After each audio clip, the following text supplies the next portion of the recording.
So there's this big debate about this woman who went off to fight for ISIS, or I guess not fight because I don't think the women are allowed to fight. And then she said that she didn't have any regrets, and now she's not getting citizenship.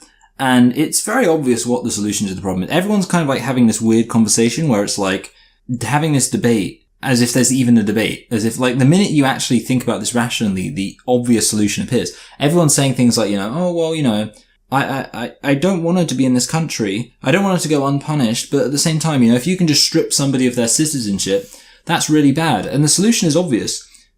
Just don't strip her of her citizenship. Bring her to the UK and then just put her in prison. Really simple. I mean, like, it's such an obvious solution. Just give her a citizenship, because as far as I know, I might be wrong about this. I could have looked this up, but I can't be bothered. As far as I know, she was born in the UK. She is a British citizen.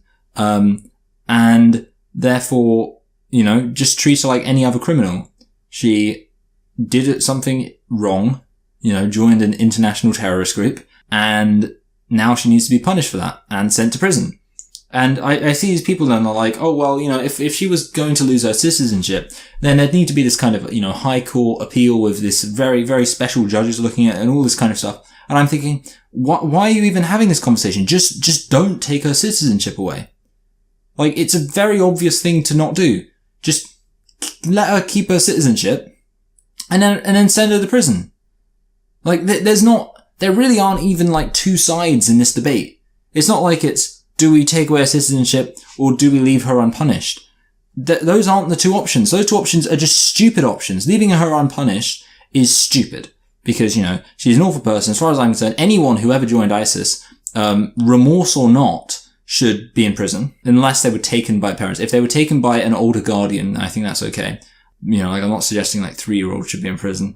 But at the same time, nobody should lose their citizenship, because the minute that you allow a state to just kind of say, oh, you're not a citizen anymore, you're stateless, you've opened up this massive can of worms that's best left unopened. The other group of people are like this whole debate about some people saying,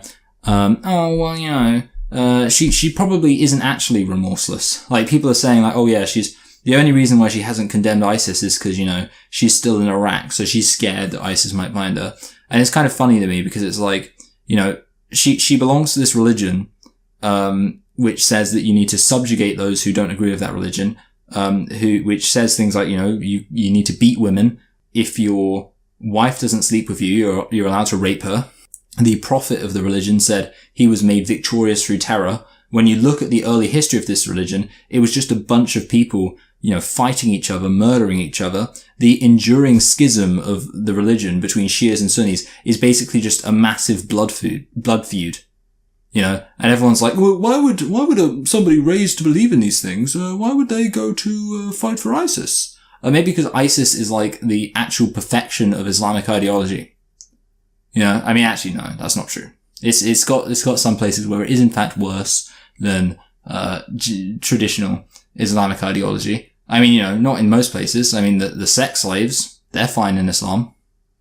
Nothing wrong with sex slaves in Islam. But I'm sure you could find a few things where probably their treatment of civilians. I think that, Islamic law, you should not do what they're doing to civilians. So there you go. You can, I'm talking about obviously, when they murdered the civilians. That's the bad thing.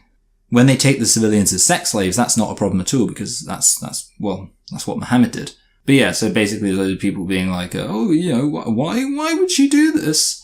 Why would an innocent Muslim woman who's been raised to believe this barbaric, disgusting religion that rejects all of the essential facets of Western liberal democracy, why would she go and join a country, pseudo-state, that rejects the basics of Western liberal democracy? I'm confused. Then it's like, yeah, don't be surprised. If anything, be surprised there aren't more people doing this. And be thankful, I guess, that most Muslims are a damn sight more moral than their prophet. But yeah, anyway, so give her a citizenship, put her in prison, and we as a society need to seriously reevaluate our secular attitude regarding just acting as if Islam is some harmless religion when it clearly is not. Thank you for listening. guys.